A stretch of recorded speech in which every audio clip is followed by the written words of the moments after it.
Welcome to The Explainer. In the next few minutes, we're going to talk about a really powerful shift, moving from just using AI to actually building with it. We'll see how you can create your own simple automation tools with an AI assistant called Claude. So let's start with a feeling I think we all know. That moment you realize your week is just jam packed with tedious, mind numbing work. You know, all the copy pasting, the data entry, the manual research. It's a huge time sink. And let's be honest, it's holding you back. But what if you had an assistant that could just take on all that boring work for you? And I'm not talking about a simple chatbot here, but a true general agent, an AI that can do real stuff for you. It can search the web, it can read documents, it can even create new files right there on your computer. So, how do you actually unlock this power? Well, the very first step has nothing to do with code. It's a simple but really profound shift in how you think about AI. It's about moving from being a passive user to an active builder. Think about it this way. A passive user asks an AI, hey, what is the capital of France? They're just consuming information. An active builder, though, they give instructions. They say, build me a tool that researches my competitors every single morning. You see the difference? They don't just consume the output. They create the tools that solve their own unique problems. Okay, so let's get our hands dirty and actually set up our workspace. And don't worry, we're going to keep this super simple and visual so it's not nearly as scary as it might sound. Now, you can run Claude from a standard text-only terminal, but a much, much better way to start is with an editor called Cursor. The reason is really simple. Cursor gives you a visual file browser right there on the side. This means you can actually see the documents and the tools your AI assistant is creating in real time. It's way more intuitive and, honestly, perfect for beginners. Now that we're all set up, let's cover the first rule of being a smart AI builder. You have to always push for the simplest path. This isn't about being a programmer. It's just about working smarter. This piece of advice is absolutely crucial. When your AI assistant suggests a solution, you don't have to just accept the first thing it says, especially if it sounds complicated. You can, and you really should, push back. Just ask it, is there an easier way? Is there a free version that doesn't need a complicated setup? More often than not, there is. And here's a perfect example of that. Let's say you want to build a tool to research YouTube channels. Claude might first suggest using the official YouTube API, which involves a really complex setup process. But if you ask for an easier way, it can use a tool called YouTube-DLP, which needs no API key and no complicated setup. It's a quick win that gets you building faster. It's a no-brainer. This whole easy setup idea fits right into a simple, repeatable process. To avoid just getting chaos and to get exactly what you want, there's a 4-step blueprint that works for pretty much any tool you want to create. It's this simple. First, you explore different solutions, and you're always pushing for that easy setup option, right? Second, you plan. You ask Claude to write out a requirements document, what we call a spec, detailing exactly what the tool needs to do. Third, you build by telling Claude to go ahead and implement the spec. And finally, you review and test what it made. This little cycle turns a vague idea into a real working tool. Now, I know what you might be thinking. You might be worried about the AI just rushing ahead and building the wrong thing. And you know what? That's a valid concern. But there's a secret weapon that keeps you, the builder, firmly in the driver's seat. Here's the key thing to get. About 70 to 80% of your time as a builder isn't even spent on coding. It's spent on planning. The quality of your plan is what determines the quality of your tool. And there's one simple command that lets you perfect that plan before the AI jumps the gun. It's called plan mode. By just pressing Shift and Tab, you tell Claude to pause. It will not write a single line of code. Instead, it will only focus on writing and refining the plan, the spec, with you. This makes sure the AI doesn't just make assumptions and builds exactly what you envisioned. This is your safety net and your steering wheel all rolled into one. All right, so you've got the mindset, you've got the workspace, and you have the workflow. So, what's your first step as soon as this is over? Let's put together a quick action plan. It's really simple. First, just think of one tedious task from your week. Just one.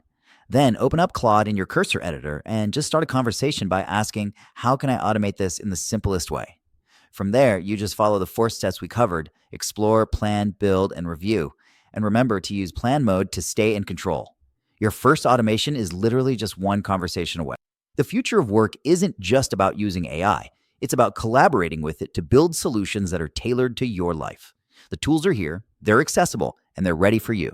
So the only question left is, what are you going to build first? Have you ever thought about a YouTube channel that basically runs itself?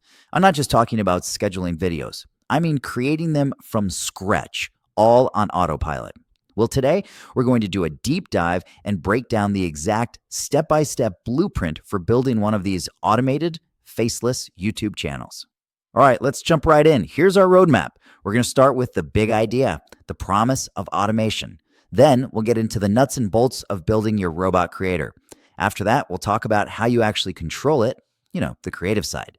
Then, the important part, how you make money and stay safe. And finally, we'll zoom out and ask, what does this all mean for the future? So, first up, the automation promise. The core concept here is pretty simple, really. It's about changing your job from being the person who does all the tedious production work to being the person who directs the whole strategy from a bird's eye view.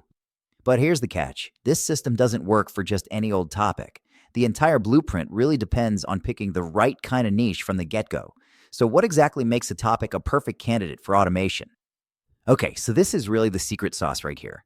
The best niches, the ones that work, are built on structured data. Think about things like news feeds, product updates, or public lists. This kind of data lets you create repeatable video formats, top 5 lists or explained in 60 seconds, using stock footage or simple slides. It completely removes the need for you to ever be on camera. And check this out. This shows you exactly how it works in the real world. If you're doing AI software reviews, the money's going to come from affiliate links and sponsors. For finance explainers, you're looking at really high ad rates and funnels to sell courses. See? Each automation-friendly niche has a clear, direct path to making money built right in. All right, so you've got the right niche in mind. Let's move on to section 2, actually building the engine that's going to power this whole channel. This is where we put together the different parts of your automated content machine. Now, it's super important to understand this. The robot we're talking about, it isn't one single magical AI app. It's actually a system of specialized tools. Things like OpenAI for writing scripts and another service for generating video, all connected and basically conducted by a central workflow tool. And putting it all together follows a really clear 4-step process. First, you just sign up for the accounts you need. Simple. Second, you import a pre-built workflow file, the blueprint.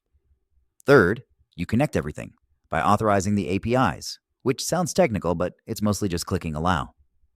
And finally, you set up your toolbox, which is just where you tell it your default styles for video, voice, and images.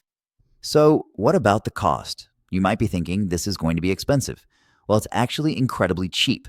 The main cost is the video generation itself, which is about a penny per second of video. And the AI scripting, we're talking fractions of a cent per video. It makes the whole production process unbelievably efficient. Okay, the machine is built, but how do you actually drive this thing? This next section is all about the creative engine, how you control the look, the feel, and the overall vibe of the content that it pumps out. And the system is really flexible. It gives you different ways to work. For example, one workflow can literally take ideas you've listed in a simple spreadsheet and build entirely new videos from scratch. But then there's another workflow that can take one of your old long videos, analyze it, and automatically chop it up into a bunch of killer shorts. The key to making all this feel like a real brand is your creative direction. The setup guide itself says it perfectly. Your image design instructions, which are basically your prompts, are what create consistency and a strong brand. This is where your human input becomes a massive force multiplier. And the way you control this is by using different style prompts. Think of them like a director giving instructions to the AI. You want a dramatic, movie-style opening? Use a cinematic prompt. Need to explain how a complex tool works? You'd go with a clean explainer style. You define the vibe, and the machine makes it happen. All right, now for what is probably the most important part for a lot of you, turning this whole system into a real business, while making sure your channel stays safe and in good standing with YouTube. If you only remember one thing from this entire breakdown, please make it this North Star rule. YouTube's policies are all designed to reward channels that feel authentic, like a real brand run by a real person. Your goal here is to use automation to scale your production, not to create a spammy, low-quality, bulk uploading machine. Success with this isn't like winning the lottery. It's a strategic climb. Think of it like a ladder. For the first month, you focus on the basics, affiliate links, and maybe some small digital products. As you build watch time, you aim for getting into the YouTube Partner Program. From there, you start layering in sponsors and mid-priced products. And eventually, you can build up to premium stuff like courses or memberships, step by step. And to stay safe, the workflow that's recommended has a super important human checkpoint. The system does its thing, generates a video, and uploads it as private. Then, and this is key, you or an assistant has to review it for quality, for accuracy, and to make sure it follows all the rules. Only after a human gives it the thumbs up does it get scheduled to go live. This keeps you in control and out of trouble.